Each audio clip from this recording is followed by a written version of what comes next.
오늘 말씀은 제가 고린도전서 1장 7절에 있는 말씀, 너희가 모든 은사에 부족함이 없이 우리 주 예수 그리스도의 나타나심을 기다림이라.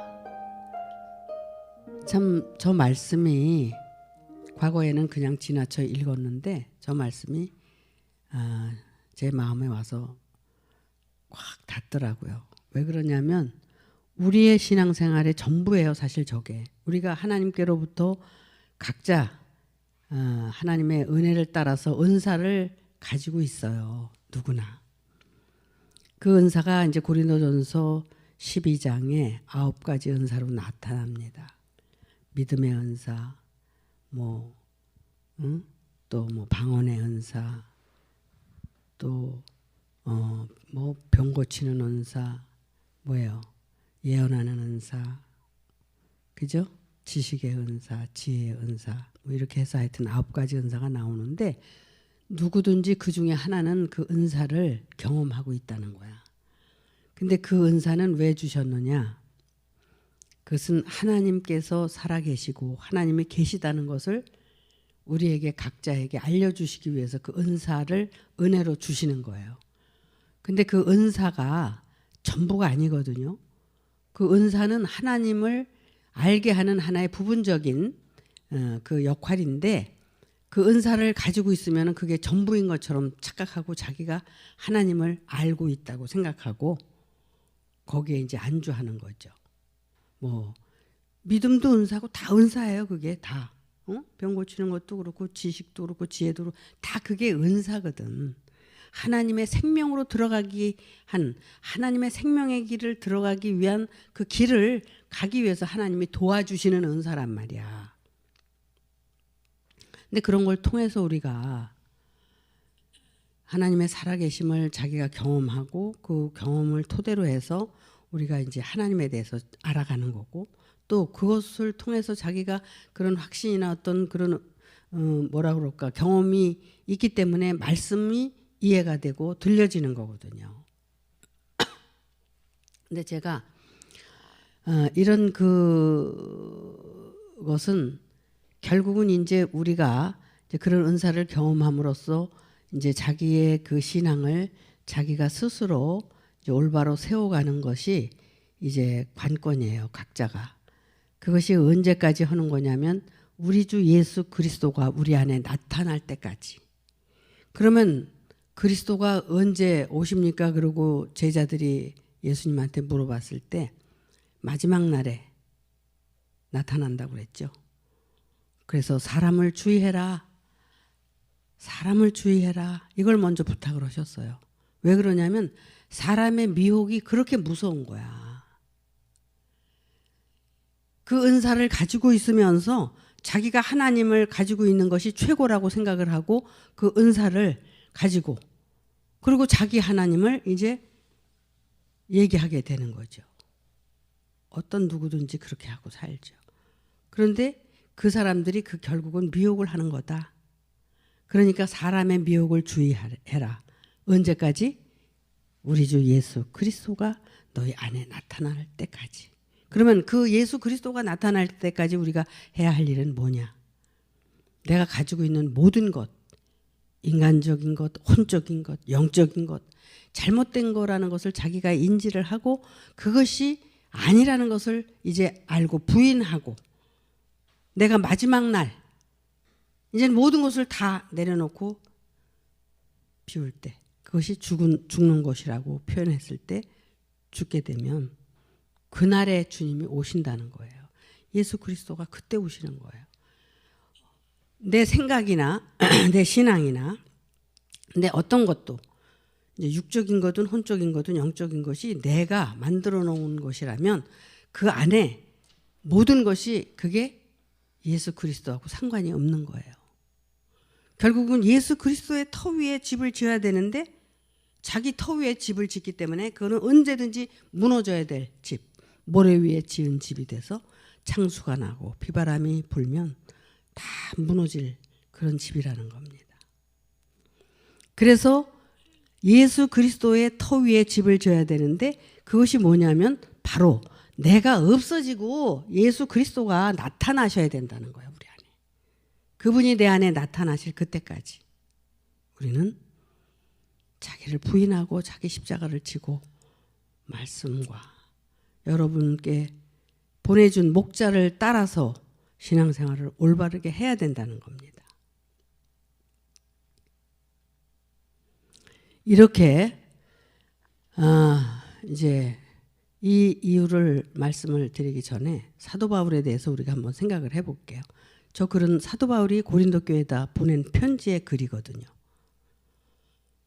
사도 바울은 정말 신앙생활을 얼마나 철저하게 최선을 다해서 했느냐면 그분은 율법에는 흠이 없고 아주 가므리엘 문화생으로서 아주 교육이라는 교육은 다 받고 율법은 다 이제 체득을 하고 그래서 율법에 흠이 없는 자였어. 그래서 하나님을 최고로 잘 믿는다고 한 사람인데 이 사람이 어떤 일을 했느냐 하면 율법에 어긋나면 모든 사람을 때려잡는 그런 일을 한 거예요. 그러니까 예수를 믿는 사람들도 율법에 어긋나면 전부 잡아갔어요. 그런 일을 하고 신앙생활을 최고로 했던 사람이에요. 결국 지난주에 말씀드린 것처럼 율법은 결국 수건을 얼굴에 덮어 씌운 것이다. 그리스도가 오기 전까지는 율법으로 가려서 아무것도 모른다. 소경과 같다는 거예요. 그런데 그리스도가 이제 예수 그리스도가 진짜 나타나야 그 율법에서 벗어나고 수건이 벗어져서 눈을 똑바로 뜨고 인생도 살 수 있고 신앙생활도 할 수 있다는 걸 말씀을 드렸잖아요. 그런데 사도 바울이 그렇게 정말 남다른 신앙생활을 했고 정말 모든 그 사람 위에 뛰어난 그 율법에 아주 그냥 흠도 없이 살았는데 그가 이제 지금도 막 예수를 잘못 믿는 사람, 율법에서 벗어난 자들을 예수님이 율법이 있었어요, 없었어요? 예? 예수님도 율법이 있었어요. 예수님도. 왜냐하면 율법을 폐하러 온 게 아니라 내가 율법을 완성시키러 왔다. 완전케 하려고 왔다 그랬어. 그러니까 예수님은 율법 안에 있었고 그러나 그 율법에서 이제 벗어났기 때문에 이제 율법을 완성시켰다. 이렇게 말씀을 하신 거예요. 그분 자신이. 그런데 사도 바울이 이제 또 그 일을 하러 이제 가고 있는데 다메섹을 지나게 된 거야. 다메섹을 지나는데 거기서 그냥 우레와 같은 소리가 나면서 그때는 이제 사도 바울이 아니고 사울이었지. 사울아, 사울아, 응? 너 왜 그렇게 나를 핍박하느냐? 그냥 네 시오니까 그러고 막 꿇어 엎드리니까는 네가 핍박하는 예수다. 그러고 소리를 지른 거야. 그 소리를 들은 거야. 어머, 이게 무슨 소리야? 내가 예수를 위해서 내가 이렇게 율법에 흠이 있고 잘못 사는 사람들을 때려 죽이러 다니는데 어쩌자고 나한테 이러시나? 그러고 이제 막 생각을 하니까 뭐라고 그래요? 나를 핍박한다는 거예요. 핍박. 네가 지금 그렇게 율법 아래서 네가 아주 철저한 신앙생활을 하는 너가 결국은 예수를 핍박하고 있었다는 거예요. 율법에 갇혀서 그게 전부라고 생각하고 살게 되면 예수를 핍박할 수밖에 없고 예수를 받아들일 수가 없다는 거예요. 왜 율법에서 떠나야 되느냐 하면 바로 그 예수를 영접하고 받아들여야 되기 때문에 우리 주 예수 그리스도를 그리스도를 우리가 기다리고 그분이 나타나기를 원하기 때문에 우리는 율법에서 벗어나야 되는데 벗어날 길이 없는 거야. 사도 바울도 못 벗어났어요. 그렇게 신앙생활을 했어요.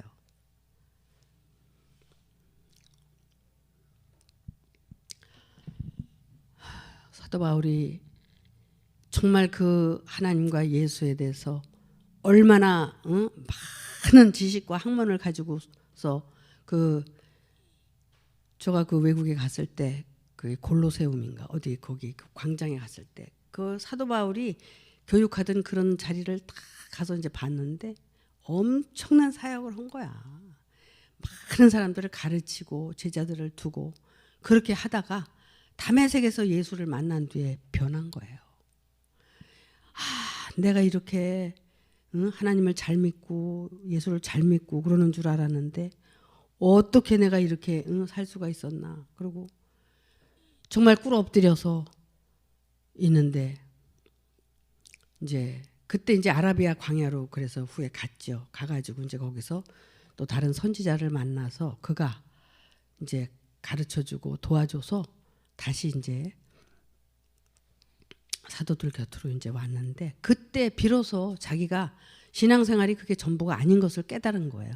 그때 사도 바울이 그걸 알려고 해서 안 게 아니라 하나님이 그렇게 알게 해주셨고 깨닫게 해주신 거예요.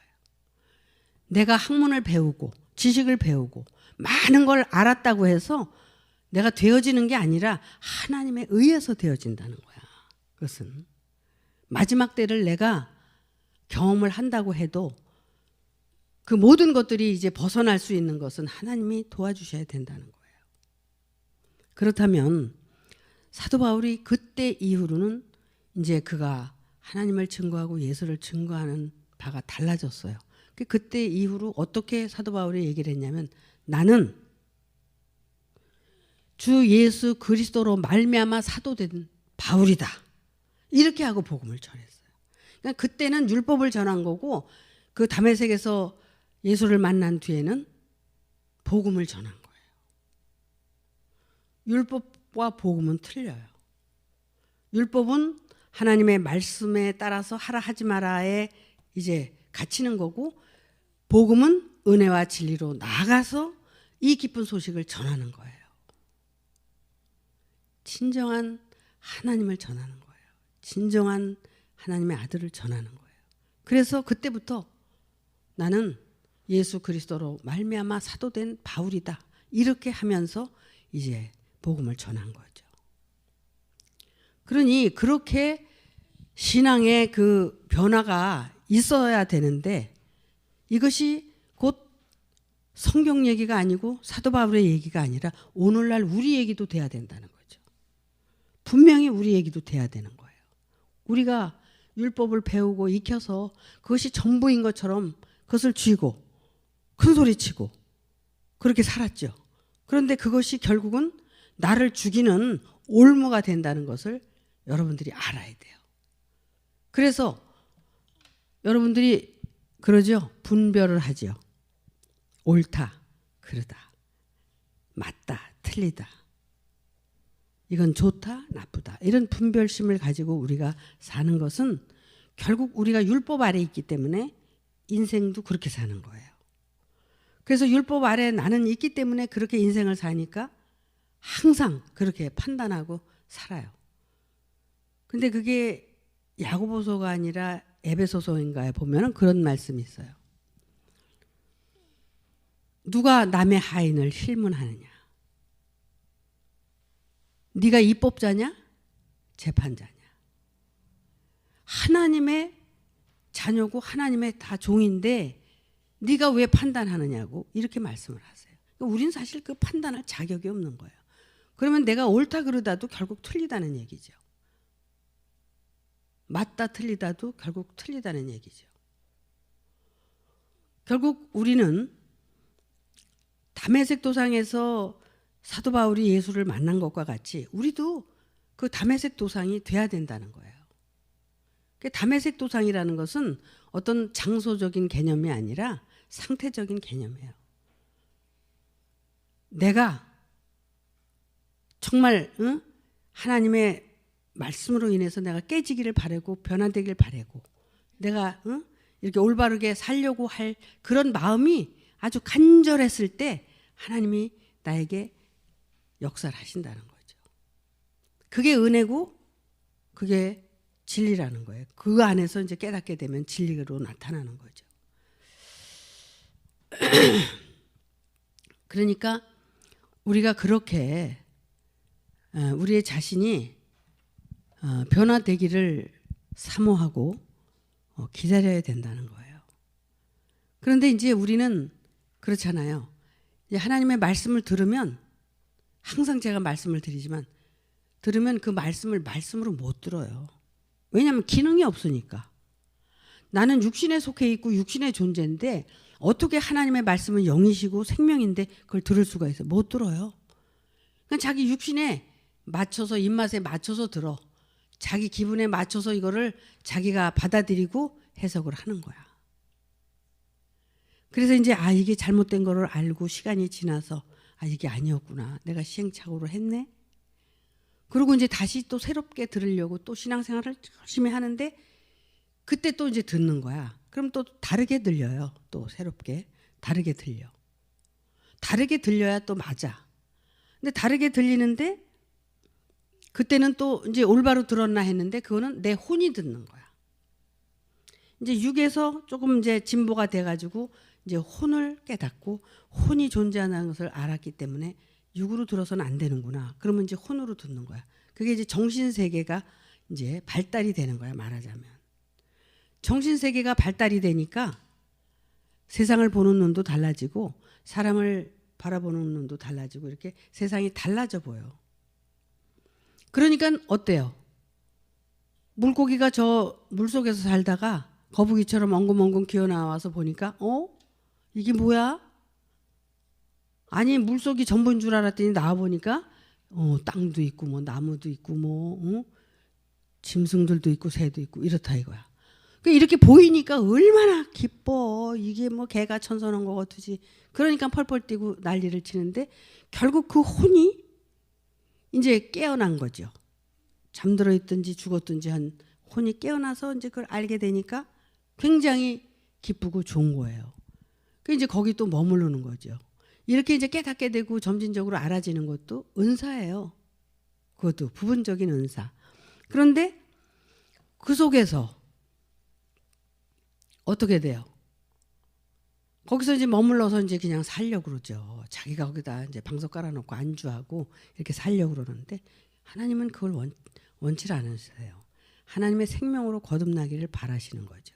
그래서 복도 줬다, 화도 줬다, 고난도 줬다, 또 기쁨도 줬다. 뭐 이렇게 하면서 우리를 자꾸 연단을 시키시는 거예요.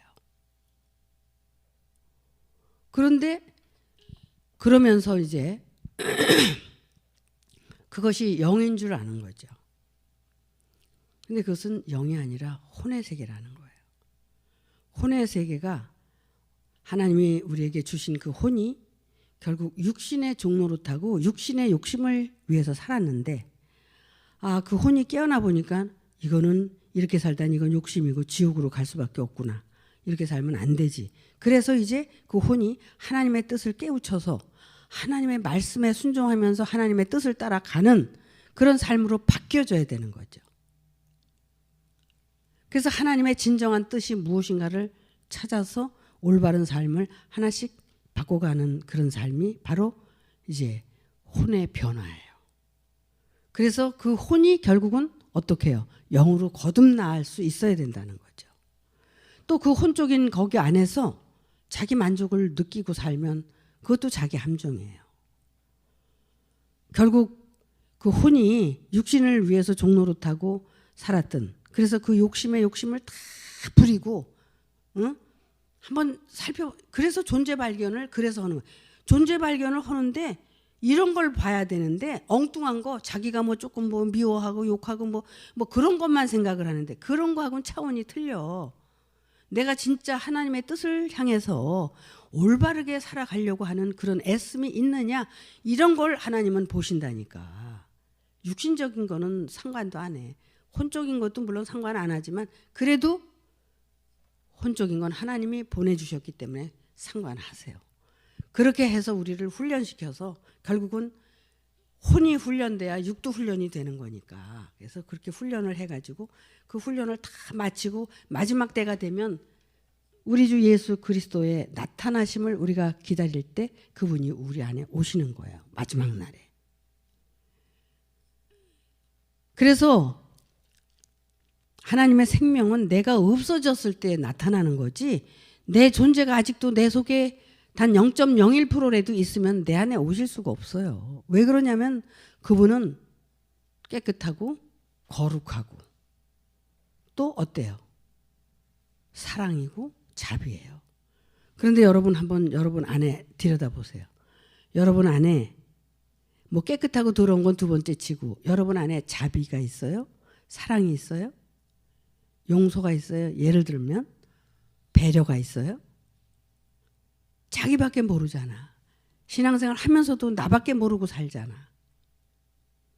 결국 신앙생활 하면서도 자기밖에 모르고 살면 결국은 자기 안에 갇혀 있는 거야.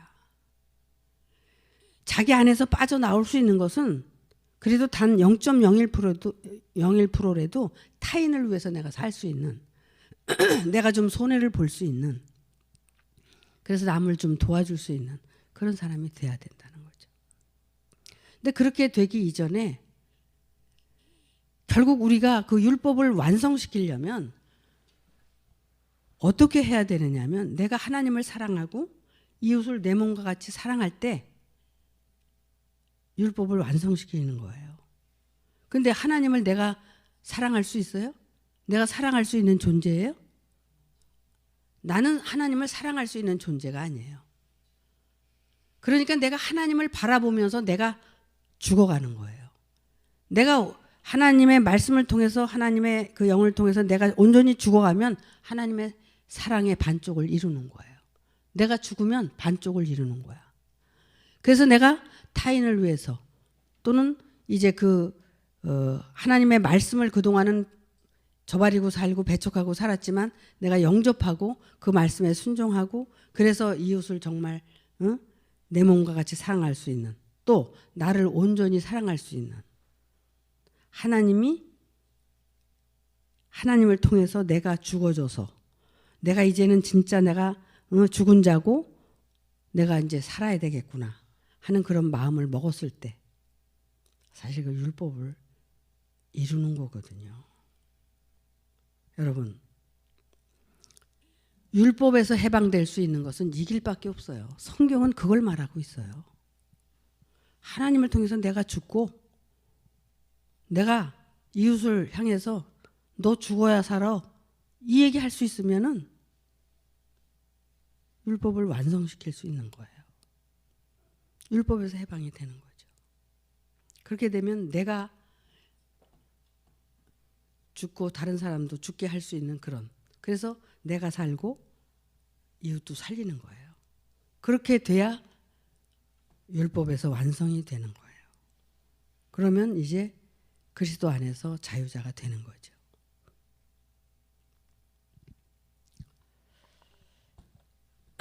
근데 사도 바울이 고린도 교회를 향해서 이렇게 그리스도가 나타나는 그날을 너희가 이렇게 기다려라. 그럼 언젠가 때가 되면 이제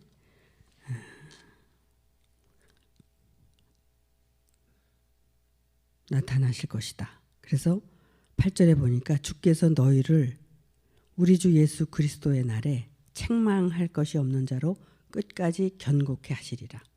왜 그러면은 이렇게 예수 그리스도가 나타나실 때까지 하나님이 이렇게 긴긴 세월을 우리를 훈련시키고 이렇게 신앙생활을 하게 하느냐 하면 바로 이것 때문이에요. 8절. 주께서 너희를 우리 주 예수 그리스도의 날에 그분이 오셨을 때 책망받지 않고 인정받을 수 있는 책망받을 것이 없는 끝까지 이제 너희를 견고케 해서 책망받지 않게 칭찬받게 하려고 이렇게 여러분들을 훈련을 시킨다는 거예요. 그래서 마지막 날을 정해놓고 훈련을 시키신다는 거예요. 여러분, 하나님은 오차가 없으세요. 당신의 계획에서. 아니 우리를 부르신 거 얼마나 감사해요. 근데 그 부르심의 소망이 바로 저건데 이 7절에 있는 건데 그러기 위해서 모든 은사를 주면서 우리에게 하나님의 살아계심과 정말 하나님이 살아계시다는 것을 알려주시는 거거든요. 그렇게 해서 진정 그분이 나타나셨을 때 너희가 책망받을 것이 없게 칭찬받고 너희를 하나님이 영접할 수 있는 그런 자가 되게 하기 위해서 너희를 이렇게 훈련시키는 거다. 말이 돼야 안 돼요. 대학을 들어갈 때도 초등학교서부터 고등학교까지 열심히 공부하고 준비했을 때 대학을 들어갈 수 있잖아요. 그 훈련이 끝나야지 들어갈 수 있는 것처럼 우리도 신앙생활이 그렇게 훈련이 돼서 그게 맞춰져야 그리스도 안에 들어갈 수 있고 그리스도가 내 안에 오실 수 있다는 걸 말씀하는 거예요. 그리고 너희를 불러 그의 아들 예수 그리스도 우리 주로 더불어 교제케 하시는 하나님은 미쁘시도다. 이렇게 해서 칭찬과 정말 그 영광이 되게 하시려고 해서 그렇게 해서 어떻게 해요? 교제하려고. 응? 그래서 이제 하나가 되게 하려고. 형제들아 내가 우리 주 예수 그리스도의 이름으로 너희를 권하노니 같은 믿음을 같은 말을 하고 너희 가운데 분쟁이 없이 같은 마음과 같은 뜻으로 온전히 합하라. 분쟁이 없어야 된다는 거예요. 첫째는 내 안에서 분쟁이 없어야 내 안에 통일이 되고 두 번째는 형제들과 함께 분쟁이 없어야 된다. 사도 바울이 이 고린도 교회를 향해서 이런 글을 쓸 수밖에 없었던 것은 고린도 교회에 많은 분쟁이 있었기 때문에 그래요. 그 분쟁 때문에 많은 일들이 있었기 때문에 너무 마음이 아프고 가슴이 아프니까 이런 편지를 보내신 거예요. 그 이유는 다름이 아니라 너희가 각각 이르되 나는 바울에게 나는 아볼로에게 나는 게바에게 나는 그리스도에게 속한 자라 하는 것이다. 이 고린도 교회에서 이런 것 때문에 굉장히 서로 분쟁이 일어나고 많은 그 사건이 있었던 것 같아요. 이는 다름이 아니라 너희가 각각 이르되 나는 바울에게 나는 아볼로에게 나는 게바에게 나는 그리스도에게 속한 자라 하는 것이니 그리스도께서 어찌 나뉘었느냐. 그리스도는 나뉠 수가 없는 거예요. 근데 이렇게 그리스도가 나뉘어진 것처럼 고린도 교회가 아주 심히 그렇게 분쟁을 했다는 거죠. 바울이 너희를 위하여 십자가에 못 박혔으며 바울의 이름으로 너희가 세례를 받았느냐. 바울이 복음을 전했어도 예수 그리스도로 말미암아 세례를 줬고 복음을 전한 거지 사도 바울이 그 세례를 주고 한 건 아니라는 걸 지금 얘기하는 거예요. 그럼 예를 들어서 저도 여기서 이 말씀을 전하면 여러분에게 내가 주는 세례가 아니거든. 이게 예수 그리스도의 말씀으로 여러분에게 세례를 주는 거지. 그러니까 사도 바울이 자기가 세례를 줬다면 자기는 잘못된 거라는 거예요. 그래서 딱 한 군데 가서 나는 세례를 준 적이 있다. 근데 이건 물론 뭐 외적인 세례를 얘기했는지 모르지만 이 세례라는 것은 우리는 말씀 세례로 알아들어야 되잖아요. 그러니까 말씀 세례를 이제 했을 때도 이것이 사도 바울의 말이 아니라 예수 그리스도로 말미암아 나타난 복음을 지금 전하고 있으니까 그리스도의 복음이죠.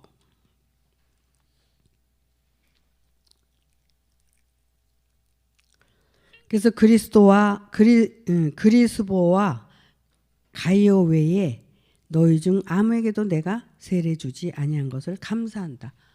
그러니까 세례를 주지 않은 걸 감사한다는 거예요. 이건 뭘 얘기하냐면 하나님이 전적으로 하신다는 걸 지금 사도 바울이 얘기를 하는 거예요. 사람이 하는 것이 아니다.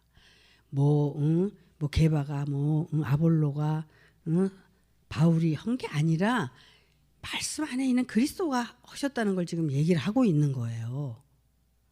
여러분들이 여기서도 말씀을 들을 때 내가 전한다고 들으면 여러분은 이게 능력이 안 돼. 하나님께서 그리스도의 말씀으로 여러분에게 저의 입술을 통해서 전한다고 생각해야지 여러분에게 능력이 되는 거야. 그래야지 여러분에게 어떤 변화가 일어나는 거지 사람의 말로 들으면 안 되는 거예요. 그래서 그리스도께서 나를 보내심은 세례를 주게 하려 하심이 아니요 오직 복음을 전케 하려 하심이니 말의 지혜로 하지 아니함은 그리스도의 십자가가 헛되지 않게 하려 함이라. 이거예요. 그리스도의 십자가. 그리스도의 십자가가 헛되지 않게 하려고 그런다. 제가 10계명 중에서 2계명을 살인하지 말라. 그 계명을 여러분에게 설명해 준 적이 있어요. 기억나시는지 몰라도. 살인은 내가 어떤 사람을 때려 죽인 게 살인이 아니고 내가 또 이 말씀을 듣고 어떤 그 행위를 한 게 아니라 우선 내가 살인을 하고 있다는 거야. 왜? 그리스도가 우리를 부른 거예요. 여러분도 그리스도가 부른 거지 그리스도의 말씀이 여러분을 부른 거예요. 제가 불렀다고 해도 그것은 그리스도의 말씀이 부른 건데 그리스도께서 너희를 불렀는데 이같이 속기 떠나서 신앙생활 하는 것을 이상히 여긴다고 그랬죠. 그런 것처럼 그리스도가 우리에게 와서 우리를 살려내는 거거든요. 살리는 것도 그리스도가 살리는 거거든요. 제가 여러분을 살리는 게 아니라 제 안에 말씀이 여러분에게 전해졌을 때 여러분이 살아나는 거예요. 그러면은 그 그리스도를 영접하고 그 말씀 위에 터에 서서 여러분의 신앙이 이제 견고해져야 되는데 그 그리스도를 상실해 버린다는 거야. 왜? 보이는 것을 보니까 사람을 보잖아. 사람을 보고 판단하고 그 말씀을 들어도 사람이 하는 것처럼 듣고 판단하고 이러잖아요. 그러니까 어떻게 되냐? 그리스도를 살인하고 있다는 거죠. 그리스도의 말씀을 살인하고 있다는 거예요. 이게 영적인 아주 깊은 뜻이에요. 근데 내가 그 살인을 하고 있다. 아니야. 나는 살인하지 않고 있어. 나는 그 말씀으로 지금 벗겨지고 버려지고 변화되고 그것을 이제 여러분들이 이해를 해야 된다는 거죠.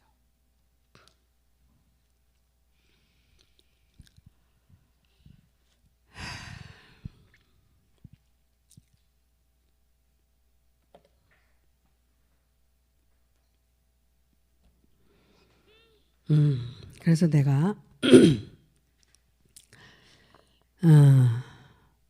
또 스데바나 집사람에게 세례를 주었고 그 외에는 다른 아무에게도 세례를 주었는지 알지 못한다. 그리스도께서 나를 보내심은 세례를 주게 하려 하심이 아니고 오직 복음. 복음이 뭐예요? 복음은 기쁜 소식이에요. 기쁜 소식. 기쁜 소식은 뭐예요? 내가 죽은 자 가운데서 살아났다. 그래서 사도 바울이 부활에 대해서 고린도전서 15장에서 얼마나 철저하게 낱낱이 증거를 했는지 몰라요. 우리에게 부활이 없다면 우리는 죽은 생명이다. 불쌍하다. 반드시 부활이 있다. 그래서 예수가 부활한 거를 믿어지는 건 내가 부활이 됐기 때문에 예수의 부활을 믿는 거다. 그렇게 얘기하고 있어요.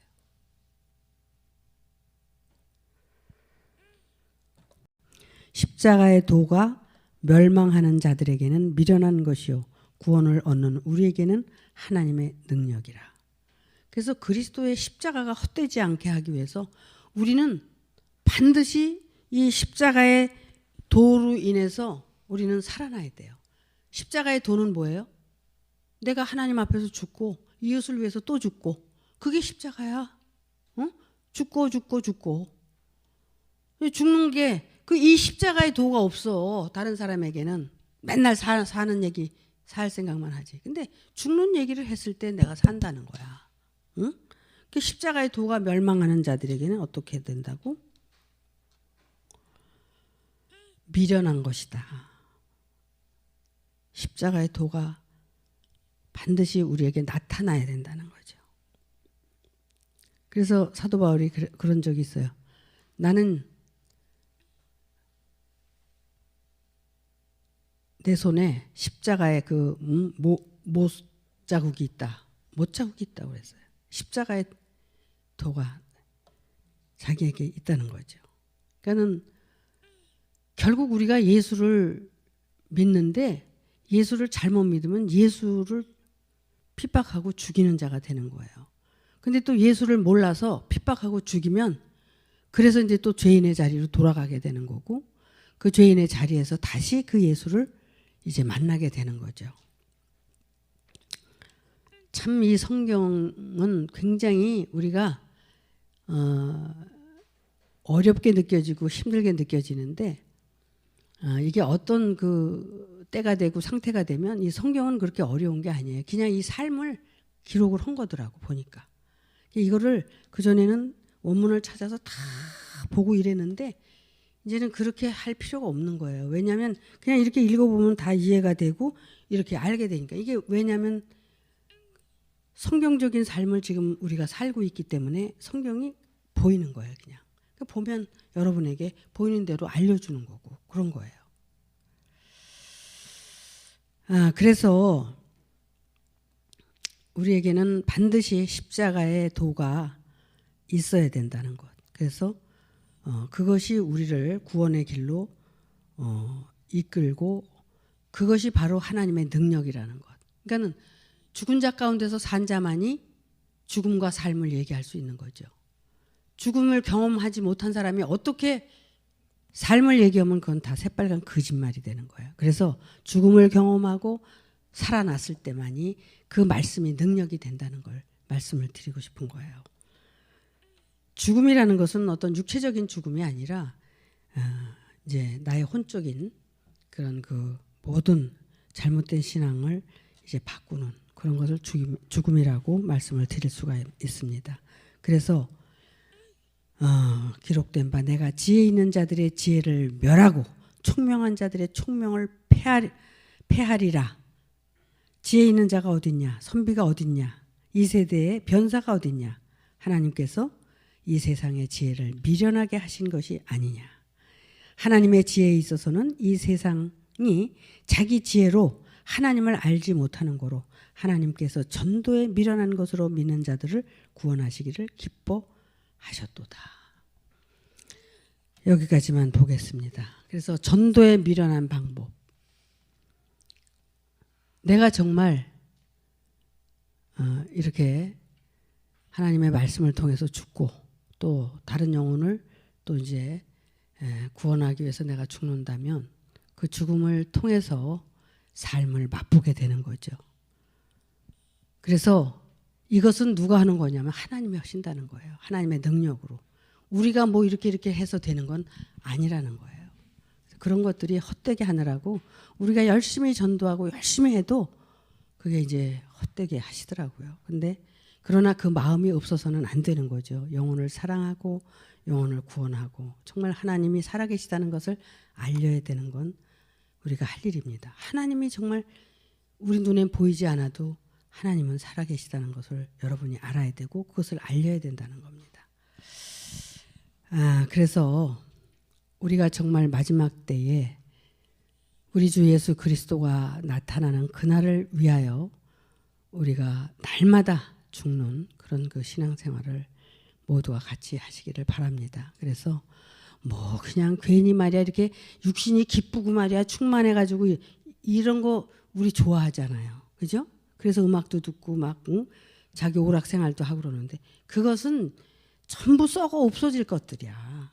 결국 내 영혼이 소생할 수 있는 것은 오직 그리스도 안에서 우리가 새 생명을 얻어서 정말 이 세상에서도 그 생명 안에서 희락을 느끼고 죽어서도 그 세계에 갈 수 있다는 그런 소망, 희망 이런 걸 가지고 신앙생활을 하셔야 된다는 걸 말씀을 드렸습니다. 마치겠습니다.